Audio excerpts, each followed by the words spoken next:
The smartest person you know might also be the most miserable. They see through everything except how to be happy. Schopenhauer believed that intelligence wasn't a blessing. It was a curse.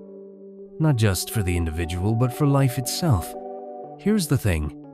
What if your suffering isn't because you're weak or broken, but because you understand too much? Stick around. You'll learn why intelligence often leads to pain, isolation, and failure, and what Schopenhauer thought you could actually do about it. Here's something nobody tells you. Many highly intelligent people never reach their potential. They burn out, they withdraw. They sabotage their own chances of success. Arthur Schopenhauer saw this coming. He believed life was driven by a blind, irrational force. And the more clearly you see this, the less you want to play the game. In this video, you'll learn why intelligence often leads to misery, not success. How seeing reality too clearly makes life harder, not easier. Why smart people fail at love, work, and ambition. And Schopenhauer's brutal advice for intelligent people who want to survive. It's not a feel-good message, but it might explain things you've never been able to name. Especially if you've ever asked, why does life feel heavier for me than for others? Let's take a look at Eric. Eric is top of his class, full ride to college, got hired at a top tech firm at 24. Now he's 34. Still brilliant, but barely hanging on. He hates meetings, avoids people, thinks most things are pointless. He watches the world succeed around him, and he's sinking. Why? He sees too much. He knows when people are lying. He sees through corporate fluff, fake friendships, and meaningless rewards. And it's killing his drive. Here's where Schopenhauer comes in. He believed life was not made for the intelligent. He said, the more unintelligent a man is, the less mysterious existence seems to him. To Eric, existence is a giant joke, one he can't laugh at. And now he's stuck. Too smart to believe in the game. Too human to stop suffering. Clarity brings suffering. Schopenhauer wrote, a high degree of intellect tends to make a man unsocial. Here's what that means. The more you think, the more distance you create. Smart people don't just see reality.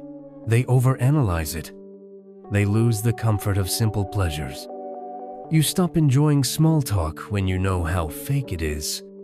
You don't believe in promotions when you see the politics. You can't even relax because your brain won't stop spinning. Example. A less intelligent person might enjoy their job at a bank. It gives them structure, social interaction, a sense of purpose. An intelligent person? They might ask, why am I spending 40 years pushing numbers around to make someone else rich? That question ruins everything. Not because it's wrong, but because now they've seen it. And Schopenhauer would say that this clarity is a trap. He put it this way, a man can be himself only so long as he is alone. In real life, if you're highly intelligent, you may feel best when you're alone.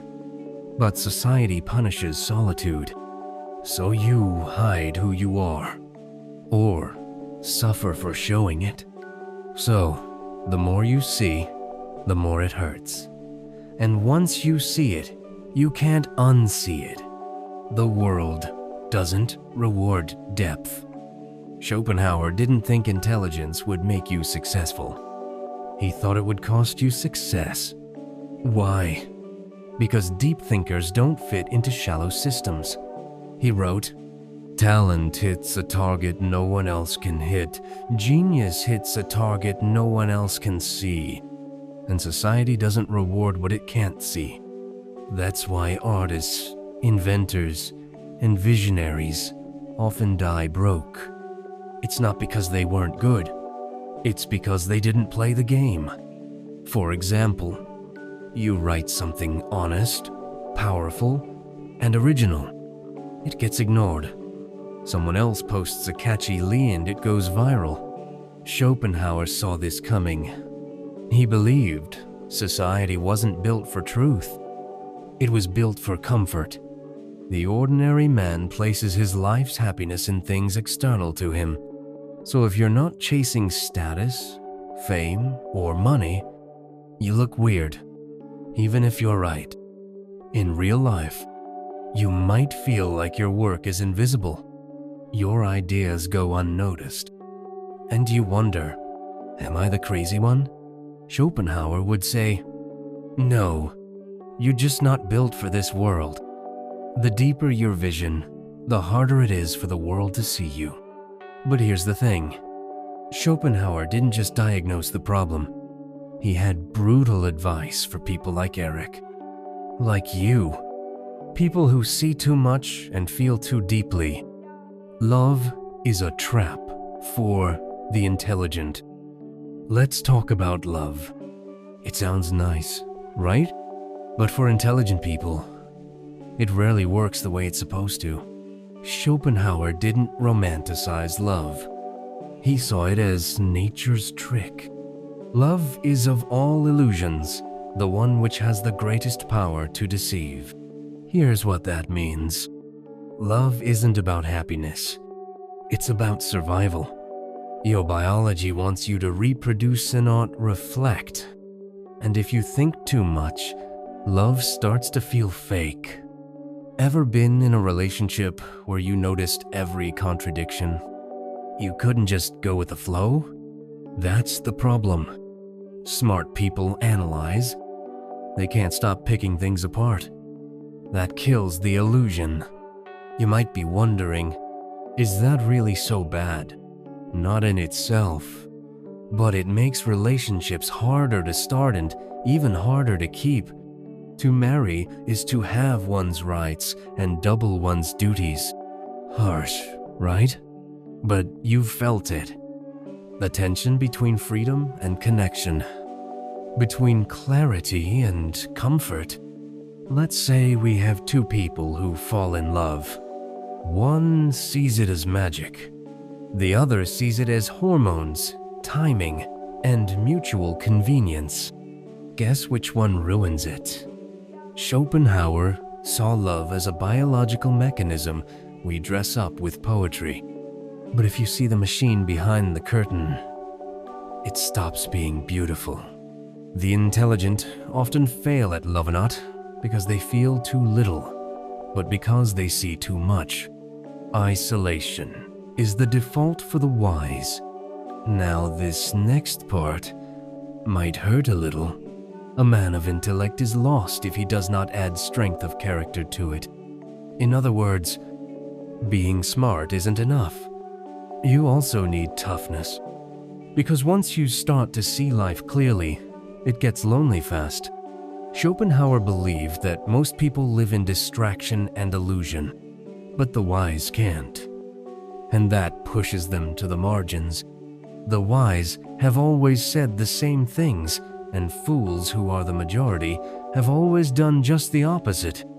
That's why intelligent people often feel like outsiders.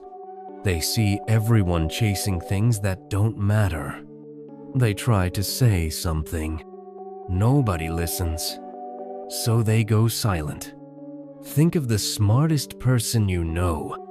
Are they the center of attention? Probably not. They're the one observing from the corner, listening, thinking, but rarely speaking. Why? Because deep ideas rarely fit into casual conversation. And here's a question worth asking. Is it better to be understood or to be free? Schopenhauer would say freedom, but it comes at a cost. A quiet, secluded life in the country, with the possibility of being useful to people, is happiness. He saw solitude not as a failure but a refuge. And for the intelligent, it may be the only way to stay sane. You might be thinking, but isn't isolation depressing? Yes, and no. If you expect the world to understand you, it is. But if you let go of that expectation, solitude becomes peace. For the intelligent, solitude isn't loneliness, it's self-preservation. Let's pause for a second. Let's zoom out. What do you do with all this? If you're intelligent, if you see too much, feel too much, and struggle to fit into the world, Schopenhauer doesn't offer comfort, but he does offer a strategy. He believes suffering was inevitable, but unnecessary suffering? That you could minimize. A man can do what he wills, but not will what he wills. You don't choose your nature, but you can choose how to manage it. Here are 3 final questions for you. E. Are you measuring success by someone else's standard, knowing deep down it doesn't fit you? Or have you mistaken your emotional fatigue for personal failure? San, what would your life look like if you stopped fighting your nature and started building around it? You might be wondering, is this just an excuse to give up? Not at all. This is a call to stop wasting energy trying to be someone you're not, to stop chasing rewards that will never satisfy you, and to start building a life that actually works for your mind. Schopenhauer wouldn't say, follow your dreams. He'd say, know yourself and expect nothing.